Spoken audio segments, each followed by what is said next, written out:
नमस्कार दोस्तों, मैं रोहित आपका स्वागत करता हूं अपने YouTube channel EMRS spawns official पर। जैसा कि आप सभी जानते हैं, सिक्स्थ EMRS का जो सिक्स्थ क्लास का एंट्रेंस एग्ज़ाम था उसका रिज़ल्ट भी आ चुका है और उनके डॉक्यूमेंट वेरिफिकेशन भी हो चुके हैं।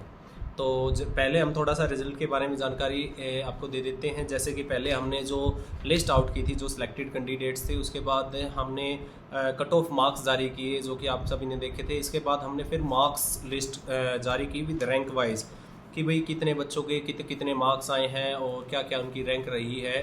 तो ये आपके सामने मैं एक बार फिर से दिखा देता हूँ। वैसे तो आप सभी ने देख ली होगी जो रैंक वाइज है, इसमें जो मार्क्स दिए गए थे, इसमें सबसे पहले correct answers, incorrect answers, note attempted, total marks and grace marks आपको दिखाकर फाइनल स्कोर बच्चों का रैंक वाइज इसमें दिया गया था कि बच्चे ने जो करेक्ट है कितने किए, इनकरेक्ट कितने किए, नॉन अटैम्प्ट जो कि किए ही नहीं कितने खाली छोड़ दिए, वो सब चीज़ें इसमें मेंशन थी। और ग्रेस मार्क्स जो ये मिले हैं आप लोगों को मैं बता दूं, ये मिले हैं एक क्वेश्चन मैथमेटिक्स का जो गलत था उसके मार्क्स मिले हैं।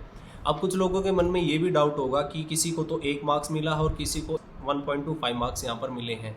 तो मैं आपको बता देता हूँ, जिन बच्चों ने क्वेश्चन को अटैम्प्ट कर दिया था तो अटैम्प्ट करने पर एक मार्क्स तो उस क्वेश्चन का मिला ही मिला है, बट उनका जो है अटैम्प्ट करने के बाद वो नेगेटिव मार्किंग में 0.25 मार्क्स चला गया था, इसलिए उनको 1 रॉन्ग क्वेश्चन का मार्क्स मिला है और 0.25 मार्क्स जो मिले हैं वो जो उसके नेगेटिव हो गए थे उसके मिले हैं। और जिन लोगों ने अटैम्प्ट नहीं किया था उनको सिर्फ 1 मार्क्स ही मिला है।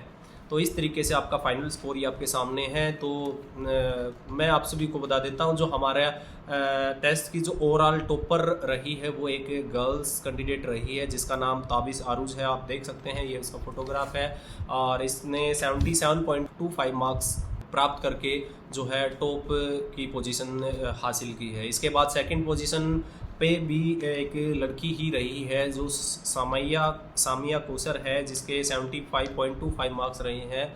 और जो बॉयज़ टॉपर की अगर मैं बात करूं तो बॉयज़ टॉपर में हमारा आदिल मुस्तफ़ा रहा है। इसकी फ़ोटोग्राफ आप देख सकते हैं सामने। इसने 72.25 मार्क्स लेके ओवरऑल थर्ड पोजीशन और बॉयज़ में फर्स्ट पोजीशन जो है ग्रैब की है।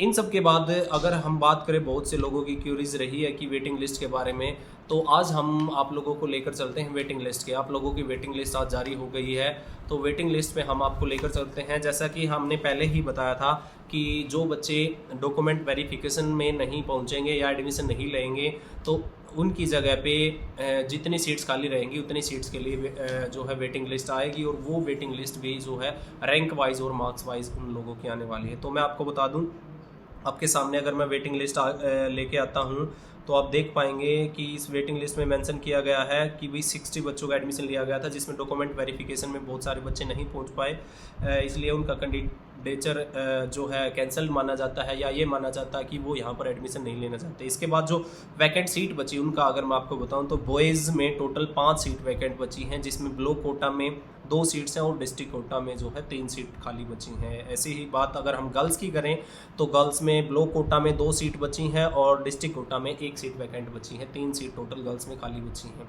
तो मैं आपको बता दूं, जो ये सीट फिलिंग होगी वो उसी बिहाफ पे होगी। ब्लॉक कोटा में ब्लॉक के ही बच्चे लिए जाएंगे, डिस्ट्रिक्ट कोटा में डिस्ट्रिक्ट या स्टेट लेवल के ही बच्चे लिए जाएंगे। On the behalf of their marks के बिहाफ पर ही उन बच्चों को लिया जाएगा।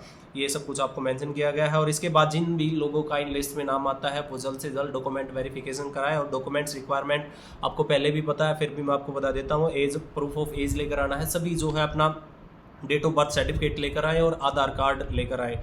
डेट ऑफ बर्थ सर्टिफिकेट आपके BDO ऑफिस या तहसीलदार ऑफिस से बनेगा, स्कूल का डेट ऑफ बर्थ सर्टिफिकेट मान्य नहीं होगा।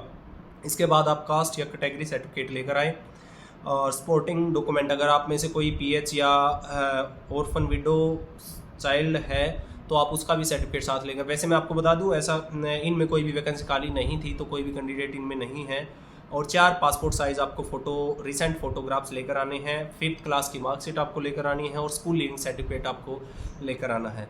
इसके बाद हम चलते हैं लिस्ट पर, जिस चीज़ का हमें बहुत बेसब्री से इंतज़ार था, वेटिंग लिस्ट में किस किस का नाम आया है। तो आप देख सकते हैं कि वेटिंग लिस्ट में मेल कैंडिडेट की जो लिस्ट है ब्लॉक कोटा की जो गई है उसमें 2 कैंडिडेट्स आए हैं। आप देख सकते हैं जिसका रोल नंबर 25216 है और 25096 है, इनके मार्क्स। और ये आप यहाँ पर देख सकते हैं अभी ब्लॉक कोटा में 2 कैंडिडेट्स ये सिलेक्ट हुए हैं और डिस्ट्रिक्ट एंड स्टेट कोटा में 3 कैंडिडेट ये सिलेक्ट हुए हैं, जिसमें से 2 एक सोनकोट से, एक बालाकोट से और थर्ड जो कैंडिडेट है वो मेंढर से ही है ओवरऑल मार्क्स के बिहाफ पे। तीसरी अगर हम फीमेल कैंडिडेट की बात करें तो ब्लॉक कोटा से 2 लड़कियां आपके सामने ये देख सकते हैं, ये रोल नंबर है और ये मार्क्स हैं उनके, ये सिलेक्ट हुई हैं। और डिस्ट्रिक्ट कोटा से ये लड़कियां जो हैं आपके सामने सिलेक्ट हुई हैं। तो ये आपकी वेटिंग लिस्ट रहेगी। इन वेटिंग लिस्ट में जो सिलेक्शन हुआ है जिन बच्चों का, हम उनसे आग्रह करते हैं कि जल्द से जल्द डॉक्यूमेंट वेरिफिकेशन अपना कराएं और अपनी सीट जो है पक्की करें। इसके बाद इसमें एक चीज़ और लिखी गई है, जो बच्चे पीछे रह गए उनको रिजर्व पूल में रखा गया है। रिजर्व पूल मतलब अगर इनमें से भी कोई बच्चा एडमिशन नहीं लेता है या कोई एडमिशन लेने के बाद भी कोई बच्चा किसी कारण से नहीं आता है, तो इसी बिहाफ पे उनके रैंक वाइज के हिसाब से नेक्स्ट बच्चे को हम जो है वो सीट दे देंगे। तो ये थी आपकी वेटिंग लिस्ट। तो जल्द से जल्द एडमिशन ले। और अभी हमारा जो लेटरल एंट्री टेस्ट होने वाला है उसके रिगार्डिंग लोगों की बहुत सारी क्यूरीज आ रही है, कब होगा, क्या होगा, क्या इन्फॉर्मेशन। जल्द ही आज या कल तक आपका व्हाट्सअप ग्रुप बना दिया जाएगा और उस ग्रुप में सारी इन्फॉर्मेशन डाल दी जाएगी कब आपका लेटरल एंट्री टेस्ट होने वाला है। तब तक के लिए अपनी तैयारी करते रहें। जय हिंद, जय भारत।